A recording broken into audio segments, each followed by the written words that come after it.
So recently royal एनफिल्डने त्यांच्या Hunter 350 मध्ये एक मिड लाईफ अपडेट दिला आहे, ज्यामुळे ती गाडी आधीपेक्षा खूप जास्त अवेलेबल झाली आहे.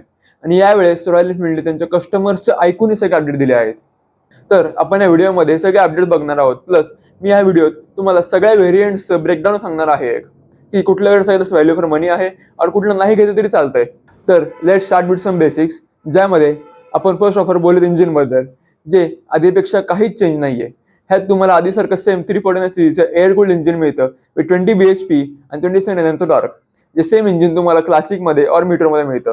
प्लस ह्या गाडीचं एक्सपेक्टेड मायलेज बघितलं तर तुम्हाला अराउंड 35 to 30 kmph मिळू शकतो. हंटरमध्ये तुम्हाला आधीसारखे ते सेम 3 व्हेरियंट मिळतात. फर्स्ट आहे रेट्रो, सेकंड आहे मेट्रो डॅपर आणि थर्ड आहे मेट्रो रेबल. आणि ह्या तिन्ही व्हेरियंटचा एक कॉमन चेंज बघितला तर त्यात आहे रॉयल एनफिल्डने कस्टमर्स ऐकून हंटरचं मेन म्हणजे ग्राउंड क्लिअरन्स फार जास्त वाढवला आहे, जो त्यांनी आता 10 AM ने अप केला आहे. ज्यामुळं आधी जे कस्टमरची कंप्लेंट होत्या की डबल सीटला असताना गाडी फारशा खाली टच व्हायची स्पीड ब्रेकर्सला, ती आता कंप्लेंट फार कमी होणार. So let's move to the first variant, retro variant. हे व्हेरियंट ऑलमोस्ट अनचेंज्ड आहे. ह्यामध्ये अजूनही तुम्हाला जुने हॅलोजन हेडलॅम्प मिळतात, still a single channel ABS and still those old spoke wheels with tube tyres. माझ्या मते काय आहे ना, ह्यामध्ये त्यांनी यावेळेस ऍटलीस्ट ड्युअल चॅनल ABS तरी केले पाहिजे होते. आम्ही हे पण मागत नाही की तुम्ही ह्यात ट्यूबलेस व्हील्स द्या और अलॉय व्हील्स द्या, पण कमीत कमी ज्यांना रेट्रो गाडी आवडते त्यात त्यांनी ऍटलीस्ट ड्युअल चॅनल ABS तरी दिला पाहिजे होता. सो बट ठीक आहे, आपण काय करू शकतो यात.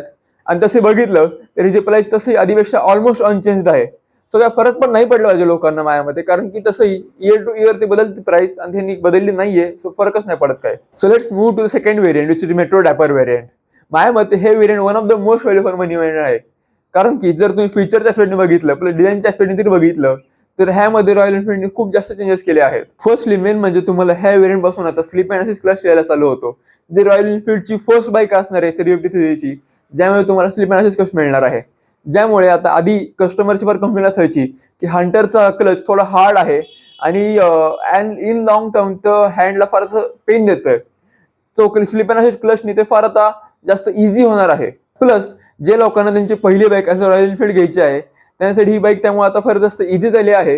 कारण for beginners slip and assist क्लचचा फार जास्त फायदा होतो, कारण स्लिप अँड असिस्ट क्लचमुळे ऍक्सिडेंट गिअर शिफ्टमध्ये गाडीला डॅमेज काही होणार नाही, ज्यामुळे तुमच्या गाडीचं क्लच फील्ड जास्त लवकर बर्नआउट होणार नाही. आणि secondly upgrading for metro variant. Metro व्हेरियंटमध्ये तुम्हाला अलॉय व्हील मिळतात with tubeless tyre and dual channel ABS which is the best thing. आणि ह्या व्हेरियंट पासून तुम्हाला ती ऑल न्यू LED हेडलाईट यायला चालू होती, जी ॲज पर रॉयल एनफिल्ड आधीच्या हॅलोजन हेडलाईट पेक्षा फार बेटर आहे. आणि प्लस रॉयल एनफिल्ड हंटरला थोडं प्रीमियम करायला त्यामध्ये आता नवीन स्विच गिअर टाकलं आहे, जे सेम तुम्हाला नवीन क्लासिक 350 किंवा नवीन मीटर 350 मिळतं. हे स्विच गिअर तुम्हाला फक्त मिड आणि टॉप वेरियंट मिळतं. बेस वेरियंटमध्ये तुम्हाला अजूनही ते ओल्ड स्विच गिअर मिळतं. आणि जर प्राइस बघितली तर आधीपेक्षा प्राइस फक्त 7,500 वाढली आहे, जी माझ्यामध्ये टोटली वर्थ आहे. हे सगळे फीचर बघता, for example slip and assist clutch, नवीन हेडलाईट, नवीन जास्त ग्राउंड क्लिअरन्स आधीपेक्षा.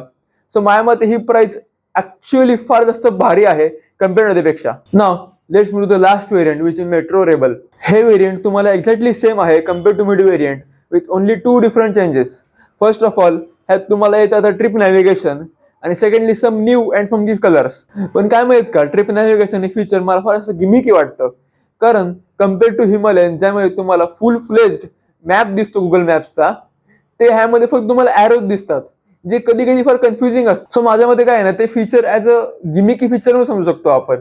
सो ज्यांना कलरने एवढा फरक नाही पडत ना, त्यांनी सिरियसली जाऊन फक्त मिड व्हेरियंट घेतलं पाहिजे. कारण फक्त ट्रिप नॅव्हिगेशन आणि कलर्ससाठी 7,500 रुपये एक्स्ट्रा अजून देणं हे माझ्यामध्ये वर्थ नाहीये काहीच. आणि सिरियसली विचारलं तर हे फीचर लोक फार जास्त रेअरली वापरतात.